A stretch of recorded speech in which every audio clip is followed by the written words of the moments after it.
ଯୀଶୁଙ୍କର ଗୋଟେ ଶିଷ୍ୟ ଯାହାଙ୍କ ନାଁ ଇସ୍କାରିତ ଯିହୁଦା। ଆଉ ସେ ଗୋଟେ 12 ଜଣଙ୍କ ମଧ୍ୟରୁ ଜଣେ ଥିଲା ଏବଂ ସେ ଦୁଇ ଜଣ ହେଇକିରି ମଧ୍ୟ ତା ଭିତରେ ସେ ଅନ୍ତର୍ଭୁକ୍ତ ଥିଲା। 70 ଜଣଙ୍କୁ ଯୋଉ ଯୀଶୁ ପଠେଇଲେ ପ୍ରଚାର କରିବା ପାଇଁ ସେ ତା ଭିତରେ ଥିଲା। ତାଠୁ ବଡ ବିଷୟ ହଉଛି ଆମେ ଆଉ ଗୋଟେ ଜାଗାରେ ଦେଖୁଛୁ ସେ ଥିଲା ଟ୍ରେଜରର ବା ଟଙ୍କା ଥଳିକୁ ସେ ରଖୁଥିଲା। ଏବଂ ଆଉ ଗୋଟେ ତା ଚରିତ୍ର ବିଷୟରେ ଆମେ ଶୁଣୁଛୁ ସେ ଗୋଟେ ଚୋର ବି ଥିଲା। ତେଣୁ ବର୍ତ୍ତମାନ ତା ବିଷୟରେ ସାମାନ୍ୟ ମାନେ ଆଲୋଚନା କରିବା। ହୁଏତ ପ୍ରଭୁ ଆମମାନଙ୍କୁ ତା ମଧ୍ୟରୁ ଅନେକ ବିଷୟ ଶିକ୍ଷାକୁ ଦେବେ। ଆସନ୍ତୁ ଆମେ ଦେଖିବା ମାଥ୍ୟୁ 27 ପର୍ବ ତାର 3 ଓ 4। ମାଥ୍ୟୁ 27 ପର୍ବ ତାର 3 ଓ 4 ମୁଁ ପଢି ଦଉଛି। ଯେ ସେତେବେଳେ ତାହାଙ୍କୁ ଶତ୍ରୁ ହସ୍ତରେ ସମର୍ପଣକାରୀ ଯିହୁଦା ସେ ପ୍ରାଣ ଦଣ୍ଡାଜ୍ଞା ପାଇଅଛନ୍ତି ଏହା ଦେଖି ଅନୁତାପ କରି ପ୍ରଧାନ ଯାଜକ ପ୍ରାଚୀନ ବର୍ଗ ନିକଟ ସେ 30 ଗୋଟି ରୌପ୍ୟ ମୁଦ୍ରା ଫେରାଇ ଆଣି କହିଲା, ମୁଁ ନିର୍ଦ୍ଦୋଷ ରକ୍ତ ସମର୍ପଣ କରି ପାପ କରିଅଛି। ମୁଁ ନିର୍ଦ୍ଦୋଷ ରକ୍ତ ସମର୍ପଣ କରି ପାପ କରିଅଛି। କିନ୍ତୁ ସେମାନେ କହିଲେ, ସେଥିରେ ଆମମାନଙ୍କର କଣ ଅଛି? ତାହା ତୁ ବୁଝ।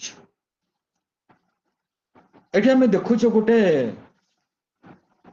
ଦୁଃଖଦ ପରିସ୍ଥିତି। ସେ ଦୁଃଖଦ ପରିସ୍ଥିତି ହଉଛି ଏହା ଯେ ଯେତେବେଳେ ଯୀଶୁଙ୍କୁ ସମର୍ପଣ କଲା ଶତ୍ରୁ ହସ୍ତରେ ସେ କେତେ ଜୋଶର ସହିତ ସେ କାମ ସବୁ କଲା। ଇଭିନ୍ ଯେତେବେଳେ ଗେତ୍ସେମନୀ ବଗିଚାକୁ ଯିବା ପୂର୍ବରୁ ଯୀଶୁ ଯେତେବେଳେ ସେ ରାତ୍ର ଭୋଜ ବା ପ୍ରଭୁ ଭୋଜ ସେ ବଣ୍ଟନ କରୁଥିଲେ, ସେ ମଧ୍ୟ ଯୀଶୁଙ୍କ ସହିତ ସେ ଦ୍ରାକ୍ଷା ରସରେ ରୁଟି ବୁଡେଇକି ଖାଉଥିଲା। କିଛି ପରବାହ ନଥିଲା। କିନ୍ତୁ ଯୀଶୁ ତା କହିଲେ, ଯାହା କରିବାର ଅଛି ଶୀଘ୍ର କର। ତାକୁ ବି ଚୋର ବୋଲି କହିନାହାନ୍ତି, କିନ୍ତୁ ବନ୍ଧୁ ବୋଲି କହିଛନ୍ତି। ତାପରେ ଆମେ ଦେଖୁଛୁ ତାର ଯୋଉ ତରିକା ଥିଲା ବା ମୋଡସ୍ ଅପରେଣ୍ଡି ଥିଲା, ସେଟା ହଉଛି ସେ ଯୀଶୁକୁ ଆସିକି କିସି ଦବ। କାହିଁକି ନା ସେଇ ସମୟରେ ଅନ୍ଧକାର ଥିଲା, ରାତି 12ଟା ଥିଲା। ସେ ଅନ୍ଧକାର ସମୟରେ ଚିହ୍ନିବା ଭାରି କଷ୍ଟ। ଆଗ ପରି ତ ଟର୍ଚ ଲାଇଟ ନଥିଲା। ସେଇ ଯୋଉ ଆଲୋକର ଯୋଉ ଦିହୁଡି ସେମାନେ କରିକିରି ଜଳେଇକିରି ଯାଉଥିଲେ, ସେଥିରେ ଟିକେ ଚିହ୍ନିବା କଷ୍ଟ ହେଲା। ମୁଁ ଯାହାକୁ କିସି ଦେବି ତାଙ୍କୁ ତ ମାଡି ବସିବ ଆଉ କଣ। ସକ୍ସେସ୍ ହେଲା।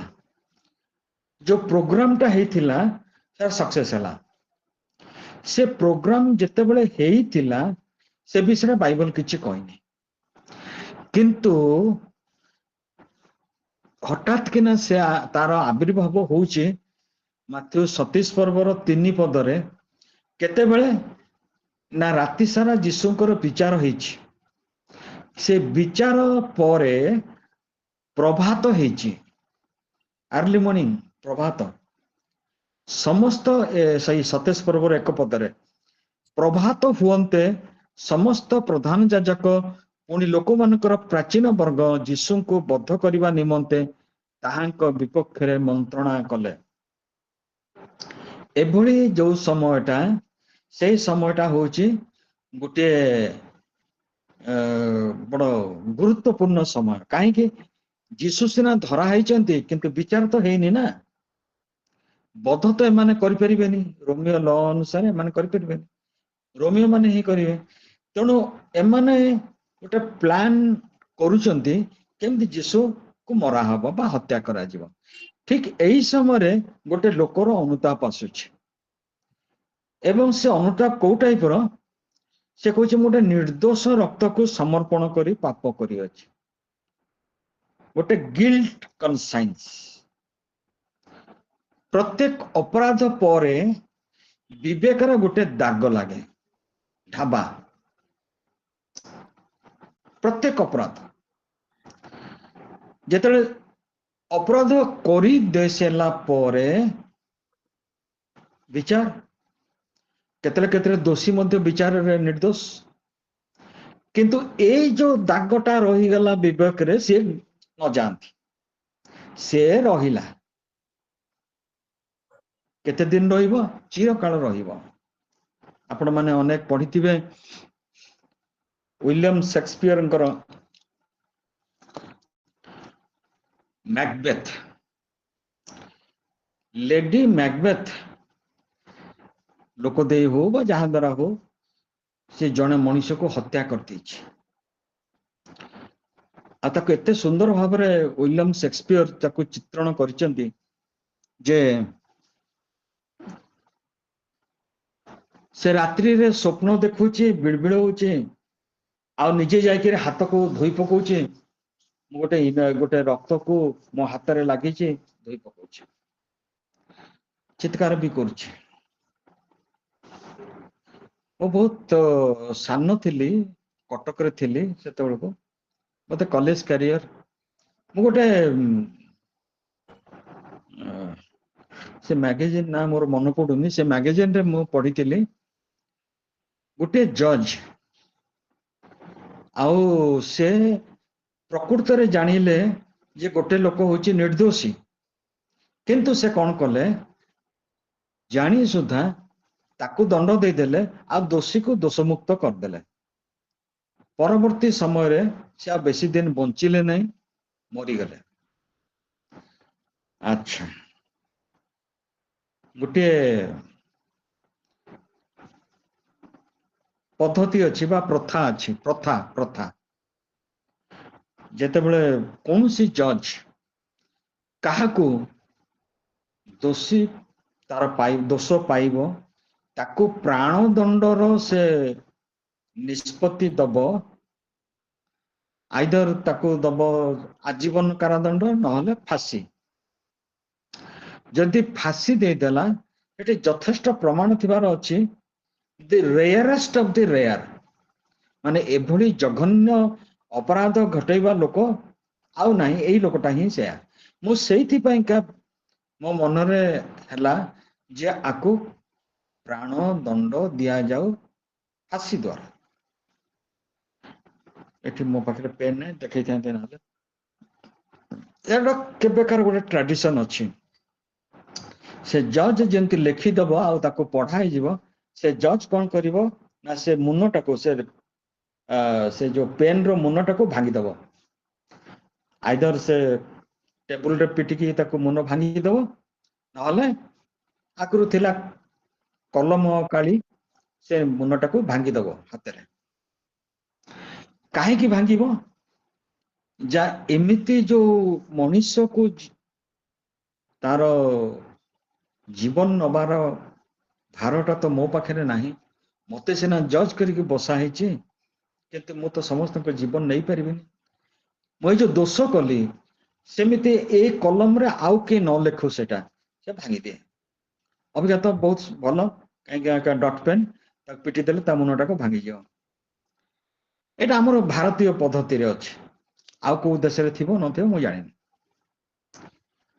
एटा कोन पई का करा जाए मनुष्यर जीवनटा केते बहुमूल्य जेतेबेले मु जज है कि बसीची मते गोटे जेतेबेले विचार निष्पत्ति करिया पे दिया है मु सेतेबेले देखुची ए लोकर जो सबूत ता ऊपर आधार करके मु जेतेबेले ताकू देखुची जे बहुत घृण्य कर्म सब ए करिछि जहा फल रे कि से आउ बंचिवा पाइका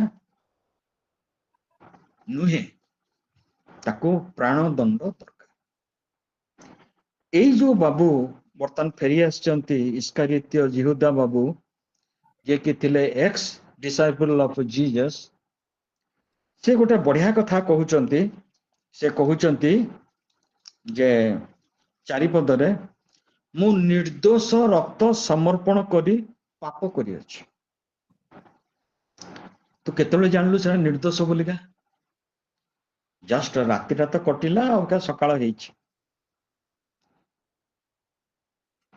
पिला तो मध्य विचार सिंहासन रे बसिला बेलू ता स्त्री कहीकि पठेला ये निर्दोष लोक मु स्वप्न रे भारी कष्ट पाई ये आ गोटे तरीका निर्दोष लोक कहीं मो स्वप्न रे बहुत आज कष्ट पाई मोर आज कहबार उद्देश्य होचे जो गिल्ट कन्साइंस प्रभु आम समस्त को विवेक देइछथि ये जो कलुषित विवेक को तार जो दंशन अपन देखिए जो जो जीव माने आमन को मनुष्य मान को दंशन करती से गोटे हूँ बहुमाछी गोटे हूँ बिछा आउ साप सापर अवश्य न था कि मारी सारा पर से जो कंटाटा ऊपर जो नाहुड़टा आम देह भीतर पशाए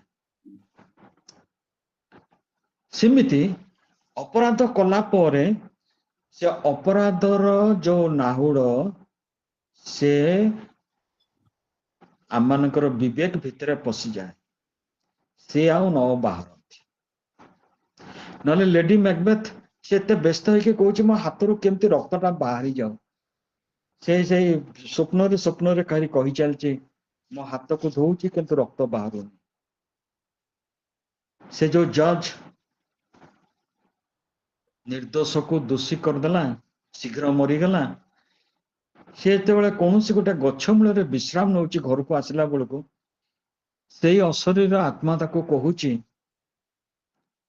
बाबूरे तू सीना तो पाखे से क्षमता थिला तू मत जानिले सुधा तू मत दोषरू मुक्त कलुनी एवं जान जे अबिका मु ते तड़पेबी मु को समय पढ़ी आउ से तार जेते बेलू पारिला से आत्मा आसी ताको सबु बेले व्यस्त कला सबु बेले अभियोग कला ता एगेंस्ट रे आउ ताको सबु बेले डरेला शेष को यह है से जज व्याकुल होके निजे सुसाइड करदे से आ संभाली पारे अन्य घर अन्य कौन लोक शुणी पारती किंतु यही शुणती आते से असह्य है जे कहले मु आ संभाली पारिबिनी आ जगत रही पारिबिनी से आत्मा सब बेले आसी मत खाली दोषी करुची आ मु पड़े गले गला आज ठीक से विषय है ए भद्र लोक ना जहा हूँ इस्कारित जिहुदा से जो विवेक दंशन ताकू से संभाली पार भावुची काले टंका गुराक फेरई देले मुझे मुक्ति पाई से महाजाजक हाइका कहते कि बाबू सेरा तू बुझू से दायित्व तोर आमे दे देचु तो संगे जहाँ चुक्ति होता से अनुसार दिगला मत आउ बर्तमान तू आमको से विषय आउ संश्लिष्ट करनी बापा तू तोर बाट देख फोपाड़ देला टंका चलीगला सुइसाइड कर आज आमर को जो चिंताधारा होची जो कलुषित विवेक मनीष को केते टर्चर करे तार रक्षार बाट प्रभु रक्त रे किभली भाव अच्छी ताको गोटे सविशेष आलोचना करवा टिके समय अधिक हो पारे तथापि आपण माने मते क्षमा देबे आसंतु पढ़िबा एब्री तार 10 पर्व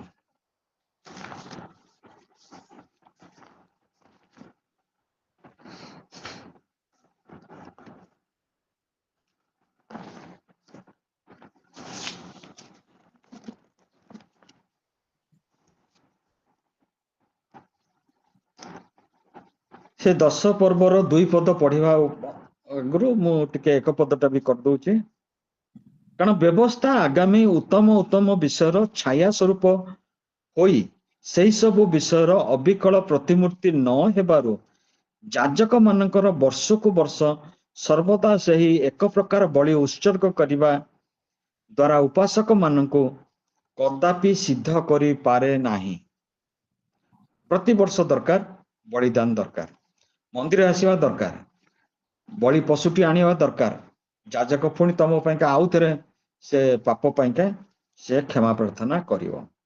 2 जदि पारी थांता जदि याजक जदि करि पारथांता थर करे तेबे उपासक माने थरे सूचीकृत होई विवेक रे आउ पापर बोध न पाई थांते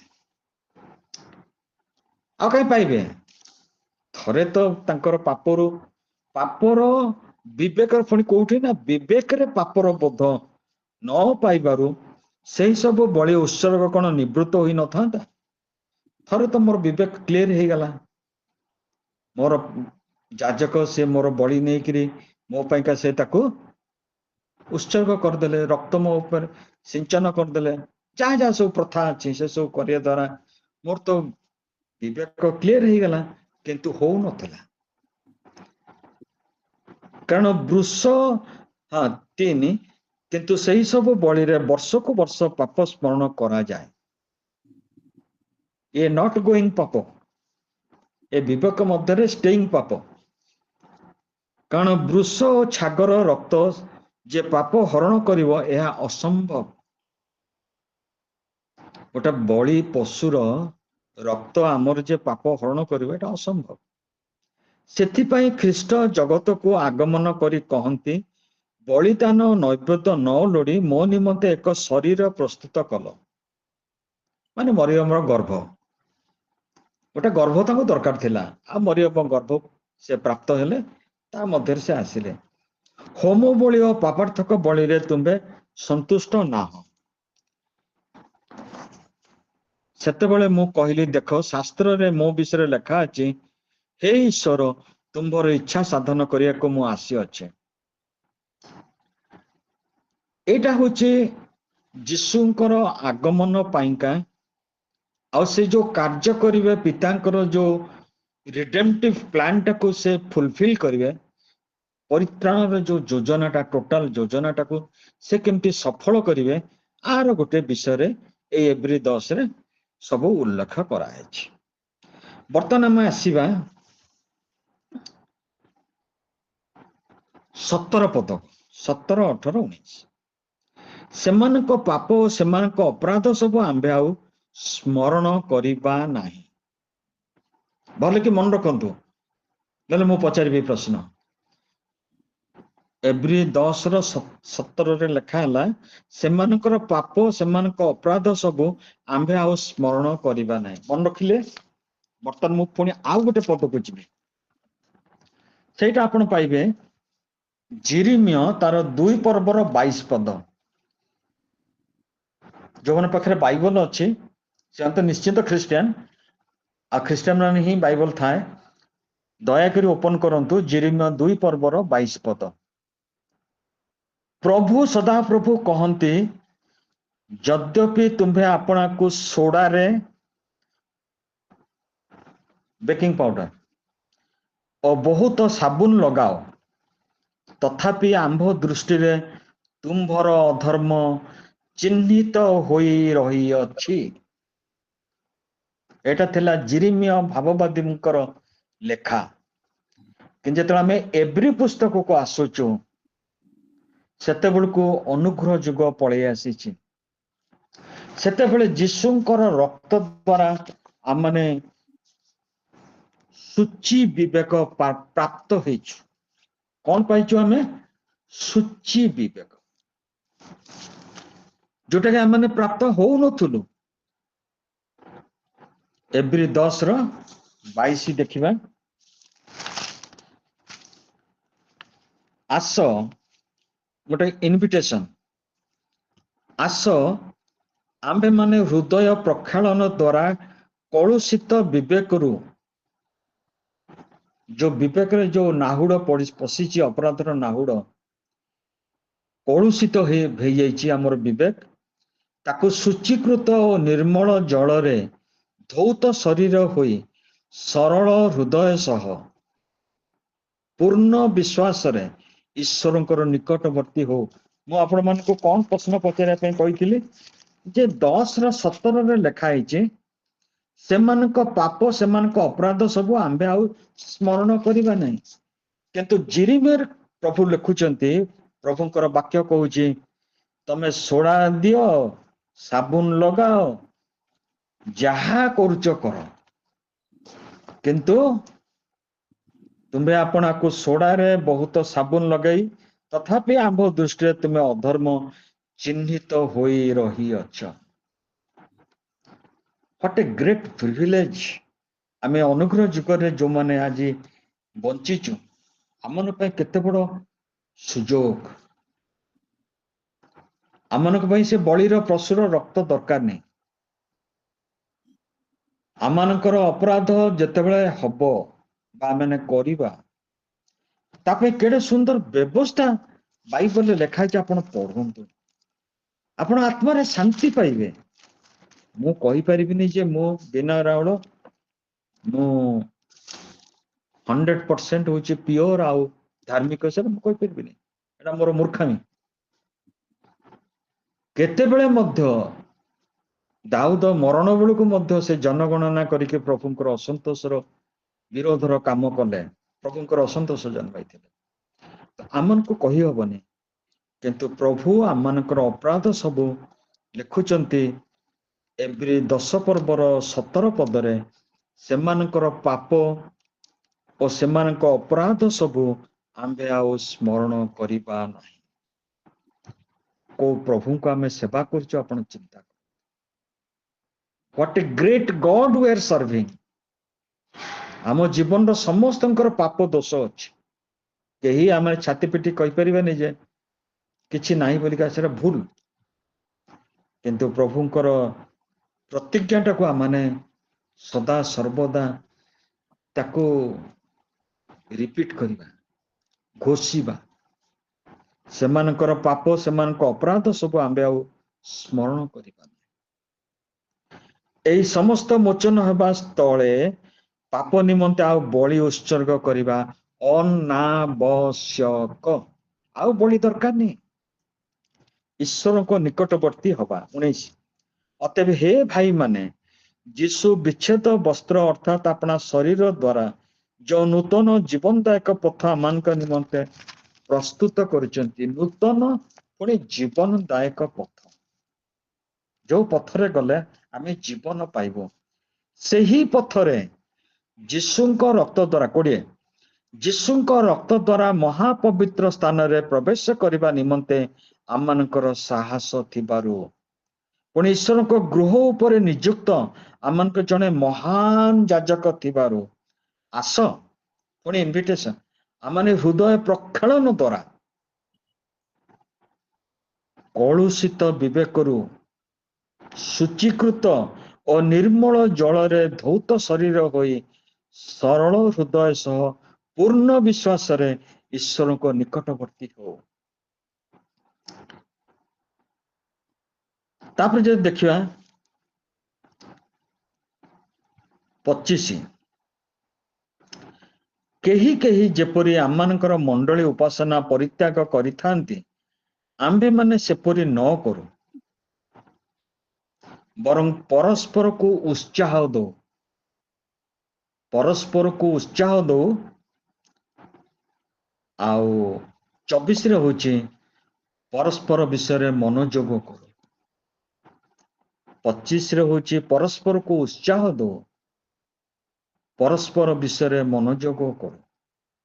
ମୁଁ ଯୋଉ ବାକ୍ୟ, ପ୍ରଭୁଙ୍କର ବାକ୍ୟକୁ ଆପଣମାନଙ୍କ ପାଖରେ ରଖୁଛି, ମୁଁ ଆପଣଙ୍କୁ ଉତ୍ସାହିତ କରିବା ପାଇଁ ରଖୁଛି।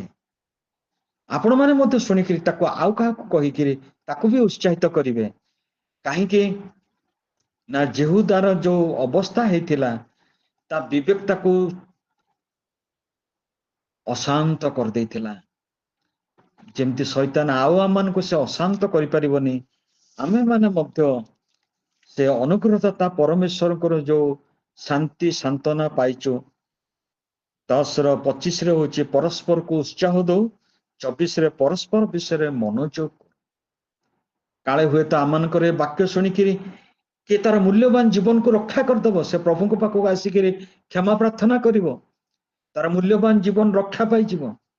ସେଥିପାଇଁ ଆମମାନଙ୍କୁ ପ୍ରଭୁ ଦାୟିତ୍ୱ ଦେଲେ, ପରସ୍ପରକୁ ଉତ୍ସାହ ଦଉ, ପରସ୍ପର ବିଷୟରେ ମନୋଯୋଗ କରୁ। 26 କାରଣ ସତ୍ୟ ଜ୍ଞାନ ଲାଭ କରିବା ପରେ ଯଦି ଆମମାନେ ସ୍ୱଚ୍ଛାପୂର୍ବକ ପାପ କରୁଥାଉ। ପାପର ବି କେତେ ରକମ ପରିଭାଷା ଅଛି। ସ୍ୱଚ୍ଛାରୂପକ ଯଦି ଆମେ ପାପ କରୁ, ପ୍ରଭୁଙ୍କର ଜ୍ଞାନ ପାଇଗଲା ପରେ, ପ୍ରଭୁଙ୍କ ପାଖରୁ କ୍ଷମା ପାଇଗଲା ପରେ, ତେବେ ପାପାର୍ଥକ ବଳି ଆଉ ଅବଶିଷ୍ଟ ନଥାଏ।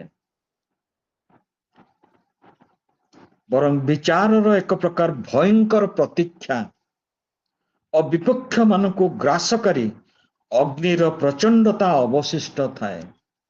ପ୍ରିୟ ଭାଇ ଭଉଣୀ ମାନେ, ବାଇବଲ କେବଳ ପିଠି ଥାପୁଡ଼ାଏ ନୁହେଁ, ସେ ପ୍ରକୃତ ସତ୍ୟକୁ ଉନ୍ମୋଚନ କରେ। ତମାନଙ୍କ ଉପରେ ଆଉ କିଛି ଅସୁବିଧା ନାହିଁ, ତମାନେ ଏକାଥରକରେ ସଫା ହେଇଗଲ, ରକ୍ଷା ପାଇଗଲ, ପ୍ରଭୁ ଆଉ ସ୍ମରଣ କରିବେନି। କିନ୍ତୁ ପ୍ରଭୁ ଏଠି କ୍ଲିୟର କହୁଛନ୍ତି, ସତ୍ୟ ଜ୍ଞାନ ଲାଭ କରିବା ପରେ, ଏଟା କହିବାର ଉଦ୍ଦେଶ୍ୟ ହଉଛି ଇସ୍କାରିତ ଯିହୁଦା ଛୋଟିଆ ଲୋକ ନଥିଲା। ଆପଣ ମାନେ ଭାବନ୍ତୁନି, is a very small man.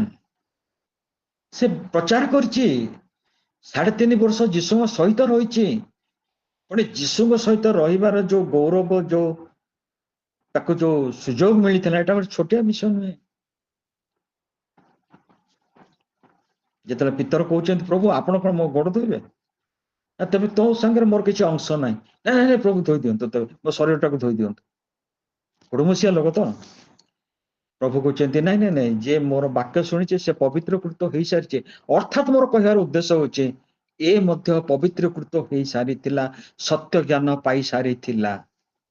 ଏଇ ଆମର ଯୋଉ ଆଜିକାର ଯୋଉ ହିରୋ ଇସ୍କାରିତ ଯିହୁଦା। କିନ୍ତୁ ଯେତେବେଳେ ସେ ସ୍ୱଚ୍ଛାପୂର୍ବକ ପାପ କଲା, ସେତେବେଳେ କଣ ହେଲା? ତା ପାଇଁ ବିଚାରର ଏକ ଭୟଙ୍କର ପ୍ରତୀକ୍ଷା, ବିପକ୍ଷ ମାନଙ୍କୁ ଗ୍ରାସକାରୀ ଅଗ୍ନିର ପ୍ରଚଣ୍ଡତା ଅବଶିଷ୍ଟ ହେଲା। 29, ତେବେ ଭାବି ଦେଖ, 28ରେ ଲେଖା ହେଇଛି, ମୋସାଙ୍କ ସମୟରେ 2 ବା 3 ଜଣ ଯଦି ୱିଟନେସ୍ ମିଳିଗଲେ, ସେ ହତ ହଉଥିଲା, ପ୍ରମାଣ ମିଳିଗଲେ ତାକୁ ମାରି ଦଉଥିଲେ। ଯେ ଲୋକଟା ଖରାପ ଲୋକ, ଯାହା ବି ଯୋଉଟା ହଉ, ତାର ଦୋଷ ଯଦି ସ୍ୱୀକାର ସେ କରିଦଉଥିଲା। 29, ତେବେ ଭାବି ଦେଖ ଯେ ଈଶ୍ୱରଙ୍କ ପୁତ୍ରଙ୍କୁ ପଦଦଳିତ କରିଛି, ନିୟମର ଯୋଉ ରକ୍ତ ଦ୍ୱାରା ସେ ପବିତ୍ରକୃତ ହୋଇଥିଲା, ତାହାକୁ ସାମାନ୍ୟ ବିଷୟ ବୋଲି ମନେ କରିଛି। ଏଇଟା ଡାଇରେକ୍ଟ ଇସ୍କାରିତ ଯିହୁଦାର ଚରିତ୍ରକୁ ଆକ୍ଷେପ କରୁଛି। ଯେମିତି ସେ ପିତରଙ୍କୁ କହିଲେ, ତୁମାନେ ମୋ ବାକ୍ୟ ଯୋଉ ଶୁଣି ଶୁଣି ଆସିଛ, ସେଥିରେ ତୁମେ ପବିତ୍ର ହେଇଯାଇଛ। ଏଇଟା ଠିକ ସେ କଥା କହୁଛି, ପବିତ୍ରୀକୃତ ହୋଇଥିଲା, ତାକୁ ସେ ସାମାନ୍ୟ ବିଷୟ ବୋଲି ମନେ କଲା। ଅନୁଗ୍ରହଦାତା ଆତ୍ମାଙ୍କୁ ଅବମାନନା କରିଅଛି। ଅନୁଗ୍ରହଦାତା ଆତ୍ମାଙ୍କୁ ଅବମାନନା କରିଅଛି। ସେ କେଡ଼େ ଅଧିକ ଗୁରୁତର ଦଣ୍ଡର ଯୋଗ୍ୟ ନହବ। ମୁଁ ଯେତେବେଳେ ଆକୁ ପ୍ରିପେୟାର କରୁଥିଲି, ମୁଁ କହିଲି ଇସ୍କାରିତ ଯିହୁଦା ସିନା ଚାଲିଗଲା, ସେ ଯୀଶୁଙ୍କର ଦଳରେ ଥାଇକି ସେ ଚୋର ଥିଲା, ଟ୍ରେଜରର ହେଇକି ପଇସା ଚୋରି କରୁଥିଲା। ନହେଲେ ତା ବିଷୟରେ ଯୋହନ କାହିଁ ଲେଖିଲେ ବିଷୟ? ସେ ଗୋଟେ ଚୋର ଥିଲା ବୋଲିକା। ଆପଣ ଭାବୁଛନ୍ତି କଣ ଇସ୍କାରିତ ଯିହୁଦା ମରିଗଲା ବୋଲିକା? ନାଇଁ ନାଇଁ ନାଇଁ, ପ୍ରଚଣ୍ଡ ପ୍ରଚଣ୍ଡ ଚୋର ସବୁ ବାହାରିଲେଣି ଆମ ଖ୍ରୀଷ୍ଟୀୟ ସମାଜରେ। କିଏ ଡଲାର ଚୋର ତ, କିଏ କଣ ଚୋର ତ। ଚୋରୀର ତ କିଛି ସୀମା ବି ନାହିଁ। ଖାଲି ଗୋଟେ ସୁଯୋଗ, ଚର୍ଚ୍ଚରେ କୌଣସି ଗୋଟେ ଦାୟିତ୍ୱ ପାଇଗଲା, ଗୋଟେ ସୁଯୋଗ, ଖାଲି ଆଣି ଭର୍ତ୍ତି କର। ଚୋରଙ୍କ ସଂଖ୍ୟା ବଢି ବଢି ଯାଉଛି। ଦୁଃଖ ଲାଗେ କହିବା। ମୁଁ ପର୍ଟିକୁଲାର କେତେ କେସ୍ ଜାଣିଛି ବୋଲି ଆପଣ ମାନଙ୍କୁ କହୁଛି, ନ ଜାଣିକି କହୁନି। ସେ ଭୁଲ କେବେ କରିବିନି। ପ୍ରଭୁ ଭୋଜି ବି ନେବେ, ସବୁ କରିବେ, ପରଭାଷା ବି କହିବେ, ଚୋରି କରିବାରେ ଆଉ ପାରଙ୍ଗମ, ଧୁରନ୍ଧର। ଚୋରଙ୍କ ସଂଖ୍ୟା ବଢି ଯାଇଛି। ସେଥିପାଇଁକା ଯୀଶୁ କହୁଛନ୍ତି, ବା ବାକ୍ୟରେ କୁହାହଉଛି, କେଡ଼େ ଅଧିକ ଗୁରୁତର ଦଣ୍ଡ ଯୋଗ୍ୟ ନହେବ। କାରଣ ପ୍ରତିଶୋଧ ନେବା ଆମ୍ଭର ଅଧିକାର, ଆମ୍ଭେ ପ୍ରତିଫଳ ଦେବା। ଯେ ଏହି କଥା କହିଅଛନ୍ତି ତାହାଙ୍କୁ ଆମ୍ଭେମାନେ ଜାଣୁ। ପ୍ରଭୁ ଆପଣା ଲୋକମାନଙ୍କର ବିଚାର କରିବେ।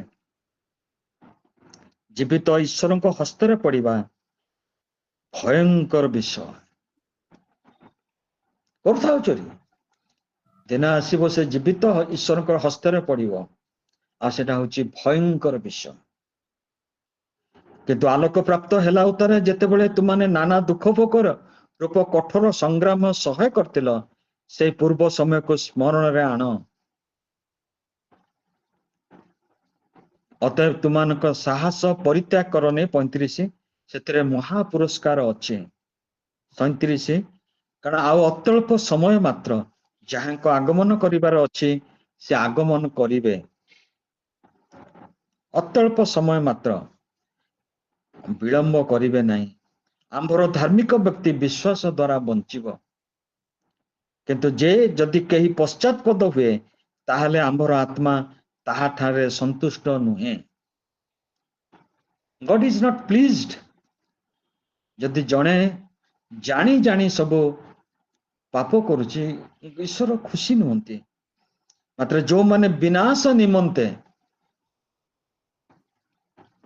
ପଶ୍ଚାତପଦ ହୁଅନ୍ତି, ଆମ୍ଭେମାନେ ସେମାନଙ୍କ ଦଳର ଲୋକ ନୋହୁଁ। କିନ୍ତୁ ଯୋଉମାନେ ଆତ୍ମାର ପରିତ୍ରାଣ ନିମନ୍ତେ ବିଶ୍ୱାସ କରନ୍ତି, ଆମ୍ଭେମାନେ ସେମାନଙ୍କର ଦଳର ଅଟୁ। ସମୟ ହେଇ ଆସିଲାଣି, ମୁଁ ଆଉ ଗୋଟିଏ ପଦ କହିକି ଶେଷ କରେ।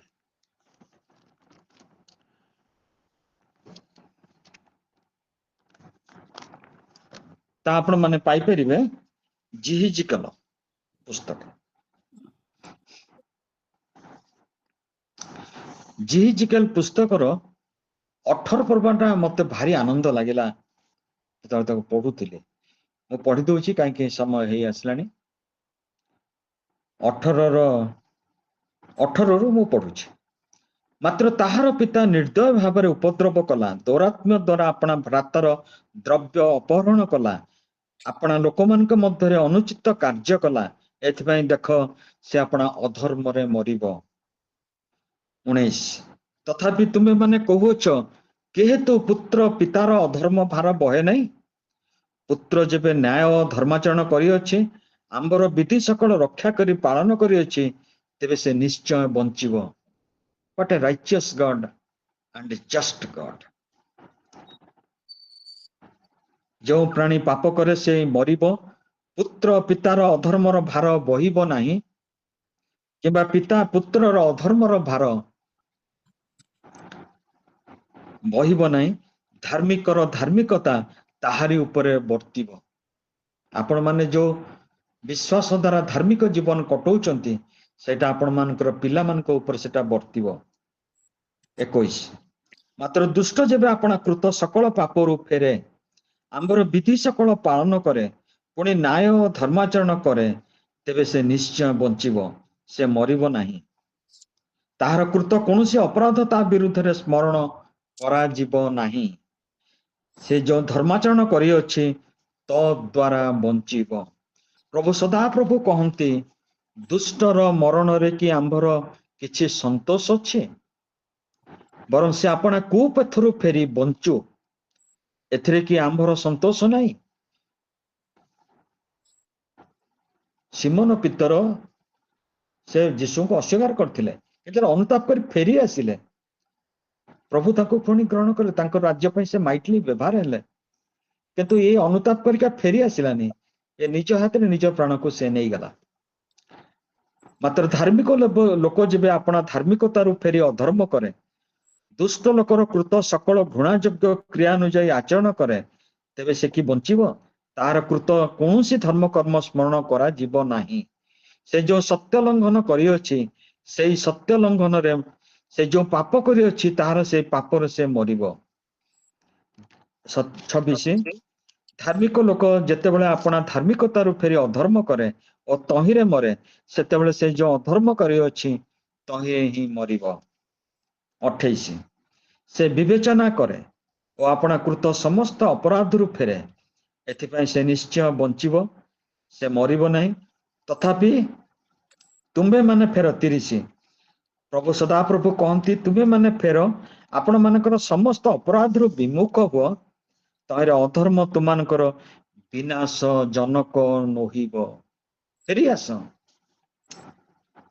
31 तुमने आपण मानकर कृत समस्त अपराध आपण मानक ठारू दूर कर दियो आपण मानक पे नूतन अंतकरण नूतन आत्मा प्रस्तुत कर हे इस्राएल वंश तुमने किहेतु मरिब जेहेतु जे मरे ताहार मरण रे आंभर किछि संतोष नाही या प्रभु सदा प्रभु कहती एथिपाई तुमने फेरी बंच शेष पद करने पूर्व खाली गोटे पद पढ़ी देखि सारी आपण मैंने पाइबे गीत संगीता 32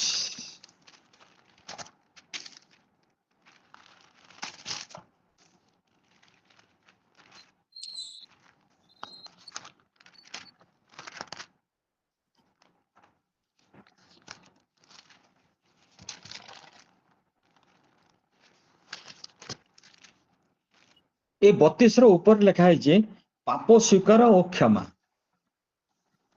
जार अपराध क्षमा जार पाप आच्छादित होइचे से धन्य सदाप्रभु जहा प्रति अधर्मर आरोप न करती जार आत्मार प्रवंचना नहीं से धन्य मो मौनी होइथिबा बेले दिन जाक आर्तनाद करने द्वारा मोर अस्थि सब क्षय पाइला कारण दिवारात्र तुम हस्त मो उपरे भारी थिला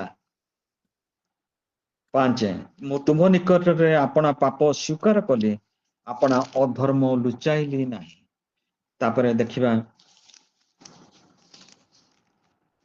10 से 32 रो 10 दुष्ट को अनेक दुख घटिब मात्र जो जन सदा प्रभु ठार निर्भर रखे तार चतुर्दिगरे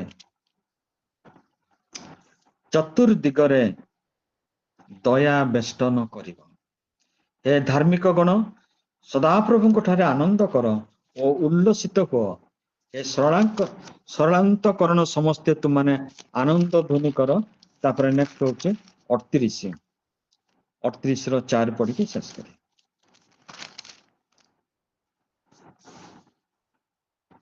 एटा दुखीर प्रार्थना दाऊदंकर गीत अपन तो समस्त जानिचंती हे सदाप्रभु आरंभ करचंती हे सदाप्रभु तुम कोपरे मते अनुयोग कर नहीं किंबा तुम प्रचंड विरक्ति रे मते शास्ति दियो नहीं कारण तुम्हार तीर सब मो ठारे विद्ध रही तुम्हार हस्त मते अतिशय चापु अच्छे तुम कोप सकाशु मो मांसरे किछि स्वास्थ्य नहीं पुणी मो पाप सकाशु मो अस्थिरे किछि आराम नहीं कारण मोहर अपराध मो मस्तक उपरे उठी अच्छे ताहा सबु मो शक्ति अपेक्षा भारी बोझ स्वरूप से जमती कही से जो जज एते परिमाण से बोझ तांको उपरे से अशरीर आत्मा सबु बेले तांको दायी करिकी तांको कहिला से बंची पारे निजको निजे से सुइसाइड करदेले गिल्ट कनसाइस बा